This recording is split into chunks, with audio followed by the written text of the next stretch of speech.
Olá, meus irmãos, graça e paz, tudo bem? Sou o pastor Giovanni Gomes, seja bem-vindo ao meu canal. Hoje nós temos mais uma aula aqui pronta, preparada, quentinha para você, tá certo? Você que já me segue aqui no YouTube, me ajude compartilhando com seus amigos, tá certo? Você que ainda não se inscreveu no canal, se inscreva no canal, não perca os nossos conteúdos, tá certo?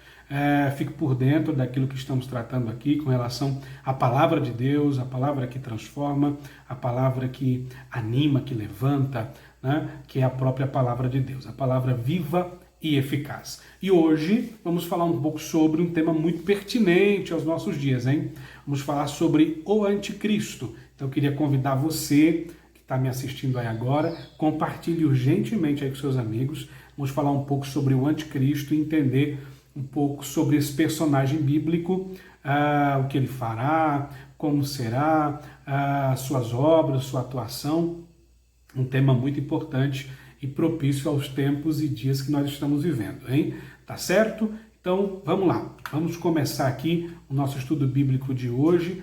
Pega a sua Bíblia Sagrada, sua caneta, seu papel para anotação, anota aí suas dúvidas. É óbvio que em um vídeo só não dá para a gente tratar tudo sobre esse assunto, mas eu quero tratar alguns pontos principais aí para a gente poder ter uma ideia de quem será esse ser e o que ele fará, tá bom? Deixa aí um comentário, uma dúvida, uma sugestão, com certeza será de grande valia para nós estarmos sempre melhorando aqui nos nossos vídeos. Beleza? Vamos lá então, vamos falar sobre o anticristo. É importante nós salientarmos antes de iniciarmos que a palavra anticristo quer dizer todo aquele que é contra a obra de Cristo, ou tudo quanto Cristo já fez. Ou seja, é contra aquilo que Cristo prega, a sua obra, o seu sacrifício, é um tipo de anticristo, ok? O profeta Daniel, no capítulo de número 7 e o verso de número 8, ele vai chamar o anticristo de o pequeno blasfemador. O mesmo profeta Daniel, no capítulo 9, verso 27, o chamará de o assolador e abominável desolador. O mesmo profeta Daniel, no capítulo 11, versículo de número 23, o chamará de o homem vil. E João, o apóstolo João, na sua primeira carta, a sua primeira epístola, no capítulo 2, verso 18, então dará um nome definido aí para este ser. Ele chama de o anticristo. O apóstolo João é o único apóstolo que chama a besta que subiu do mar de o anticristo. E aí nós vamos ver essas referências aí de um para o outro ao longo do que nós estamos falando aqui. Tá certo? É importante dizer que o apóstolo João descreve dizendo assim no capítulo 2, verso 18 da sua primeira carta: Filhinhos, é já a última hora. E como ouviste que vem o anticristo, ou seja, João está dizendo que há uma contagem regressiva, há um tempo determinado em que o anticristo se revelará. E ele está dizendo, está chegando a hora. Isso há mais de 2000 anos atrás, né? João está dizendo à igreja em uma das suas pregações, em um dos seus sermões, filhinhos, é já a última hora. E como já ouviste, ou seja, era um assunto frequente. O assunto acerca do anticristo era um assunto frequente para a igreja primitiva, né? E isso é muito importante nós salientarmos, né? É muito importante nós termos em mente.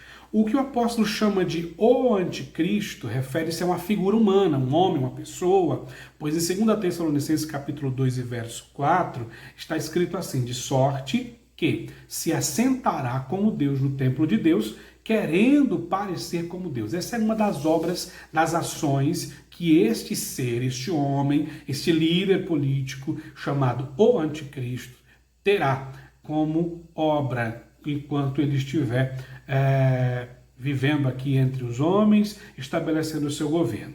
Tá certo? O anticristo terá poder para fazer sinais e prodígios. É óbvio que 2 Tessalonicenses, capítulo 2, verso 9, chama esses prodígios e sinais e poderes de prodígios e sinais mentirosos.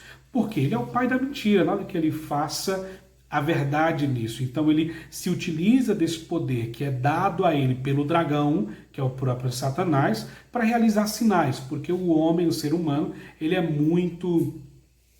ele tende muito a seguir aquilo que ele vê com seus olhos. É por isso que a fé em Cristo não pode ser uma fé daquilo que eu vejo, tem que ser uma fé daquilo que eu não vejo, porque a fé é o firme fundamento daquilo que eu não vejo, mas eu espero confiantemente. Ele se utilizará dessa deficiência humana para realizar, então, sinais e prodígios, que serão sinais e prodígios de mentira.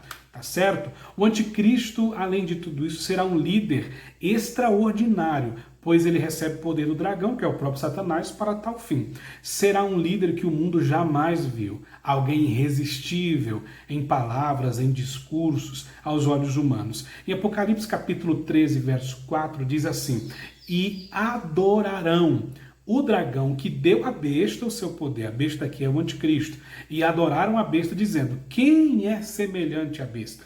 E quem poderá batalhar contra ela? Ou seja, será alguém que terá poder de influência sobre nações, governos, instituições e assim por diante. Alguém que, infelizmente, todas essas instituições e poderes não conseguirão resistir a ele, porque ele vem justamente para dominar, justamente para colocar todos ali no mesmo lugar e ter ali domínio de liderança sobre essas pessoas. E uma coisa importante que eu gostaria de comentar também aqui nesse ponto é que ele vai resistir, ou seja, ele será contra a qualquer tipo de adoração que não seja dada a ele mesmo. Tá? Isso é muito importante para corroborar aqui com Apocalipse 13, verso 4, que diz que todos adorarão, todos não, né? Mas alguns adorarão ao dragão através da besta, que é o anticristo, porque foi dado poder a ele. Tá? Agora é importante nós distinguirmos algumas coisas, porque a mesma epístola de João, no capítulo 2 e verso 18, que João diz assim: filhinhos, é já a última hora, e como viste que vem o anticristo, também agora muitos se têm feito anticristos, por onde conhecemos que é já a última hora. João está dizendo aqui sobre o espírito do anticristo, ainda não a figura humana do anticristo, que atuava já desde a sua época, desde os primórdios. Ou seja, lembra que eu disse lá no começo que a palavra anticristo quer dizer tudo aquilo que vai contra o que Deus estabeleceu, a obra de Jesus, os princípios éticos, morais, cristãos, bíblicos. Lembra disso? Pois é, esse espírito do anticristo, ele já atua desde a antiguidade, preparando o cenário mundial aí, né, para receber o homem, o anticristo, né, encarnado ali. Né? É importante nós salientarmos isso e entendermos que esse espírito já atua no nosso meio, já atua em governos, já atua em líderes, já atua em políticos, já atua em igrejas, já atua em instituições, já atua aí em líderes políticos, pastores até, né? Pessoas que distorcem aquilo que está escrito na palavra de Deus. Já é uma atuação do espírito do anticristo, porque ele vem contra tudo aquilo que vem de Deus. Então, meu irmão, veio contra aquilo que é de Deus, está sob influência do espírito do anticristo. Ora, parece que nós estamos vivendo um tempo muito parecido, um tempo muito pertinente a esta fala, né? Porque estamos vendo o tempo do relativismo, um tempo onde o certo deixou de ser certo e agora o errado é o certo e assim por diante. Haja vista que os poderes do mundo estão abalados por conta de uma pandemia que nós estamos vivendo e cada um diz uma coisa, cada um fala uma coisa, o que era certo hoje, amanhã já não é mais, o poder judiciário está aquela bagunça, aquela loucura. Tudo isso são influências do espírito do anticristo. Quem era para estar na cadeia está na rua, quem era para estar na rua está na cadeia, os bandidos são tratados com decência e o trabalhador sendo tratado com indignação, desrespeito, como se fossem bandidos. Perceba que o anticristo já atua dentro dessas esferas, trazendo assim um contexto e uma forma de que as pessoas olhem, né, e digam: não, isso aqui está certo, né? Isso aqui está tudo bacana, não está nada errado. Quando, pelo contrário, né? Estamos vivendo um tempo muito difícil em que o espírito do anticristo tem atuado nessas esferas. E aí políticas, religiosas, quantas instituições, igrejas estão deixando de pregar a palavra, estão deixando de colocar Deus em primeiro plano, Cristo em primeiro plano, a mensagem cristocêntrica sumindo e tendo aquela mensagem humanista, colocando o homem como centro de tudo. Enfim, uma série de fatores, né, que nós podíamos aqui denominar, mas que eu não vou tomar o tempo com isso não. Vamos continuar ainda sobre a questão do homem e o anticristo para a gente entender algumas outras coisas. Quem sabe no próximo vídeo a gente fale um pouco sobre isso. Mas é importante nós entendermos que o espírito do anticristo ele está preparando o mundo para receber a pessoa do anticristo, né? Então tudo isso é uma preparação tanto moral, ética e social, para receber, então, o anticristo. É importante nós ficarmos ligados com relação ao espírito do anticristo, tá? Agora, quando ele se manifestará? É importante nós dizermos o seguinte, que o anticristo, o homem anticristo, o líder anticristo, ele só pode se manifestar após o arrebatamento da igreja. Tá certo? O arrebatamento da igreja antecede a 70ª semana profética de Daniel. Então, o anticristo só pode se manifestar quando a igreja for raptada, for arrebatada ao céu. Agora, o que antecederá o arrebatamento? O que o apóstolo Paulo chama de apostasia, porque a apostasia já acontece desde os primórdios, desde a igreja primitiva até antes. O que é apostasia? Apostasia é deixar de manifestar a fé, ou seja, é o abandono da fé, é a renegação ou o ato de renunciar àquilo que se cria, né, anteriormente. Então isso é apostasia, quando eu nego a minha fé, digo não, o que eu falava estava errado, eu estava equivocado, e o correto é totalmente o contrário do que eu pregava, isso é apostasia. Então acontece, o apóstolo Paulo em 2 Tessalonicenses capítulo 2 verso 7, fala de uma onda de grande apostasia, que ele chama de apostasia, né? Isso vai acontecer, isso antecederá o arrebatamento da igreja, que posteriormente também antecederá aí a manifestação do anticristo. Então o que acontece? Um tempo de apostasia, um tempo onde muitos abandonarão a fé, um tempo onde muitos se perderão em seus próprios conceitos, em suas próprias filosofias, né, em seu próprio conhecimento, deixarão a fé, abandonarão a fé, dirão, olha, o que eu pregava estava errado, agora eu tive o entendimento que agora realmente é, e quando você vai ver o que dentro do entendimento dessa pessoa que ele teve agora do que é totalmente contra aquilo que a palavra de Deus já vinha pregando. Então, isto é apostasia. Então, entenda, nós estamos prestes a viver esse tempo, né? O texto fala sobre apostasia, dando a ideia de um tempo marcado por uma forte onda de apostasia, promovida por instituições, igrejas. Quantas igrejas deixaram de pregar a palavra? Quantas igrejas abandonaram a fé salvífica, a fé cristocêntrica, né? Quantos governos, partidos políticos estão indo de encontro a princípios éticos, morais, bíblicos, né? E dentre uma infinidade de outras questões, tá? A segunda coisa fala sobre a grande tribulação, que é o período em que ele se manifestará. Segundo o Evangelho de Mateus, capítulo 24 e 21, está escrito assim, porque haverá então grande aflição, como nunca houve desde o princípio do mundo até agora. O que Mateus está dizendo? Está falando sobre a grande tribulação, a 70ª semana, né, que é dividida em duas partes, 3 anos e meio de falsa paz, 3 anos e meio de falsa alegria, né? E 3 anos e meio de tribulação mesmo, tá? Onde as taças de Deus serão derramadas, os selos serão abertos, a ira de Deus virá sobre o mundo, tá? Então, essa grande tribulação que nós chamamos dentro da escatologia, né, ela é dividida em duas partes, 3 anos e meio e 3 anos e meio, que dá 7 anos, tá? Que é a última semana profética de Daniel.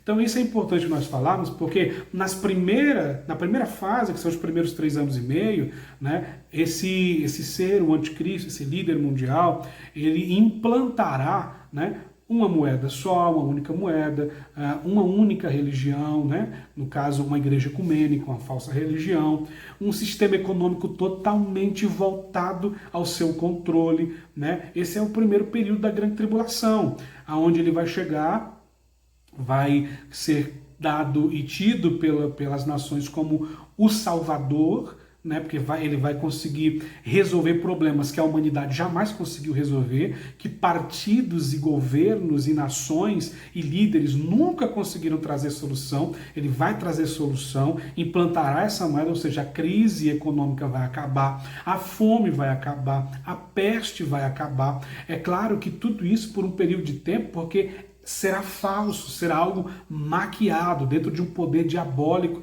que lhe é dado através do dragão, tá certo? Agora vem o segundo período da grande tribulação, que são os 3 últimos anos e meio, que é chamado de grande tribulação mesmo, que é onde as taças de Deus serão derramadas, a ira de Deus, que aí ele se revelará como a abominação da desolação, como está escrito em Mateus 24, verso de número 15. Agora, terceiro ponto aqui é importante nós salientarmos, né? Por quê? Porque o anticristo, ele será um símbolo do que nós chamamos de o homem iníquo, como está escrito em 2 Tessalonicenses, capítulo 2 e verso 3, que chama ele de o homem da iniquidade. Iniquidade vem do grego, anomia, ou seja, um homem sem leis, sem parâmetros, sem regras, sem princípios. Pense comigo, veja comigo, que nesse período de tempo o mundo estará entregue à sorte, né? E o anticristo vem justamente para isso, para deixar o homem viver ao seu bel prazer, trazendo aquela falsa paz, aquela falsa alegria para os corações dos seres humanos e nações que aqui estiverem.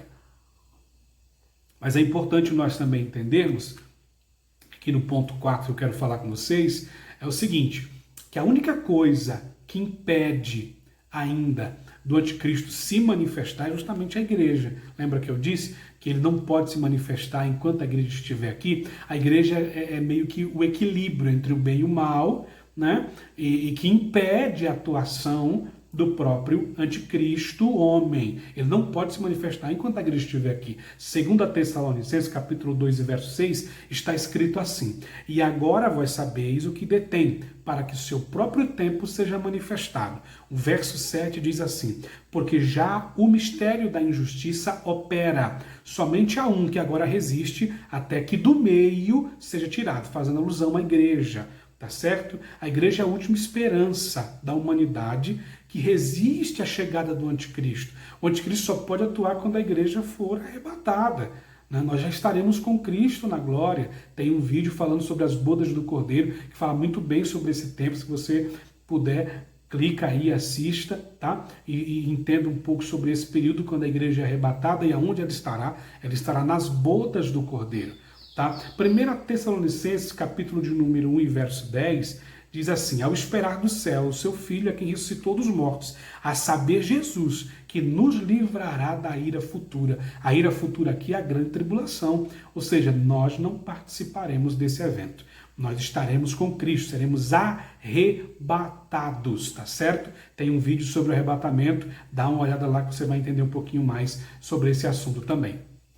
Agora, falando sobre as principais obras, tá certo, do anticristo. Primeiro, ele vai trazer falsa paz, falsa prosperidade econômica a nível mundial, com a implantação de uma única moeda, tá certo? Segundo, com a ajuda do falso profeta, que é a besta que subiu da terra, ele implantará uma falsa igreja, aí vai instaurar também uma única religião, religião ecumênica, tá certo?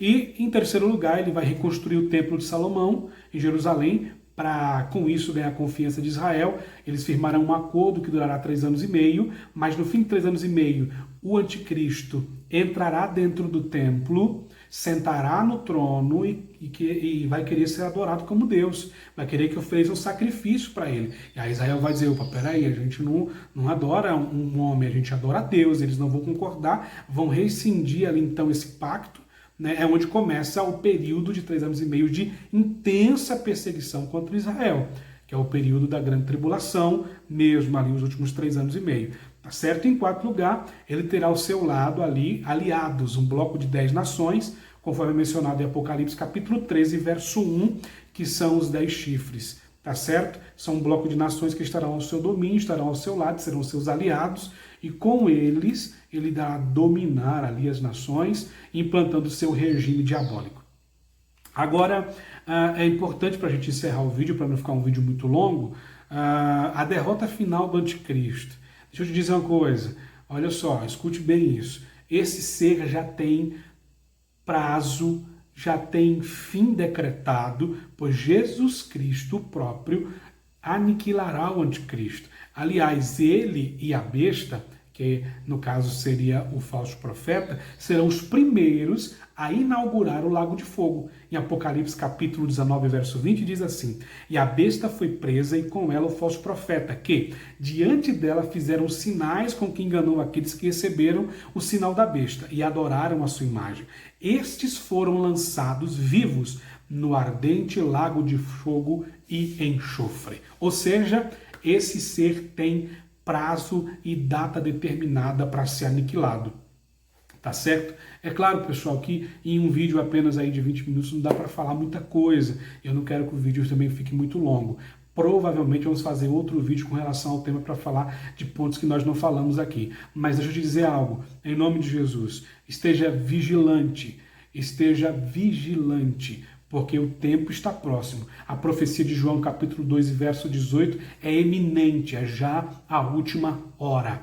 E o espírito do anticristo já tem treinado, preparado, está preparando o ambiente para receber o anticristo. A qualquer momento, como disse o apóstolo Paulo, o que há de vir virá e não tardará. Nosso Senhor virá nas nuvens nos buscar. Tá certo? Espero que tenha abençoado a sua vida esse vídeo, esses poucos minutos aqui falando sobre este tema. Não esqueça de se inscrever no canal, ficar antenado aqui nos conteúdos, tá certo? Compartilhar com seus amigos, nas suas redes sociais, nos siga lá também no Instagram, no Facebook, tá certo? Que Deus em Cristo possa te abençoar e te edificar sempre. Enquanto isso, a gente vai lançando a rede por aqui. Deus te abençoe, um abraço.